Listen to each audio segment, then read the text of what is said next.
Sud sa usa ka semana nga pagpatuman sa Comelec gun ban, napo ka mga tawo ang nasikop ug napo usab ka mga armas ang nasakmit sa Talisay City Police. Sayra nato ang detalye sa report ni Femari Dumabo. So kadadong Enero 15 hangtod da kagahapon siyam ka mga lalaki ang nasikop din duhan ini ang taga-Dakbayan sa Sugbog usas taga Lapu-Lapu City. Unang nasikop niadtong Enero 17 kining 20 anyos nga lalaki nga taga Sitio Lawis Barangay Pasil sa Dakbayan sa Subo nga naila nga si alias Kent. Nasakmitan siya og .357 caliber revolver ug duha ka bala sa Barangay Puok, Dakbayan sa Talisay. Sa susamang adlaw nasikop usab ang usa ka 28 anyos nga lalaki nga taga Pasel, Cebu City gihapon nga si alias Lee.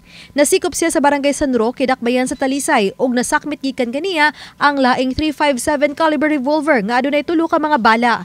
Human sa hapit usa ka oras, nasikop sa Barangay San Roque ang usa ka alias Justin, 20 anyos nga taga Marigondon, Lapu-Lapu City. Matod sa hepe sa Talisay City Police nga nipakatap sila og PNP personnel sa dagkadiyang dapit sa Dakbayan isip kabahin sa ilang intel operation batok ni adto mga tawo nga posibleng muhimo og kagubot atol sa Sinulog Festival. Marunong din to mga loko-loko na to eh. Naka-in-place na yung mga plainclothes operatives natin sa area. So, ang mga tulo, meron tayong 24/7 na checkpoints niyan sa daan. Yan din, ang dami, alam nyo naman, maraming entry points sa exit points dito sa Talisay. Kadalasan, minsan, iwasan lang nila yung checkpoint. Pero, sinasabayan talaga natin yan deployment ng mga plainclothes operatives. Samtang ang laing 5 nasikop sa pagpatuman sa search warrant human makadawat og taho ang Talisay City Police nga dunay na naghupot nga talisaynon mga dili lisensyadong armas. Subsub nila kini nga gihimo aron usab kalikayan pa ang mga shooting incidents sa guban pa mga kriminalidad sa syudad ug silingang lugar ilabi na nga ning election period. Dispatch our operatives.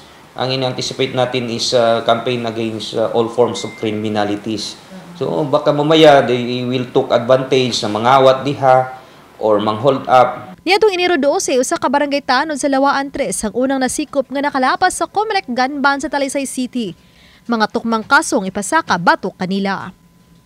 Uban ni Marlon Melgazo, Rod Prado, Femari Dumabok.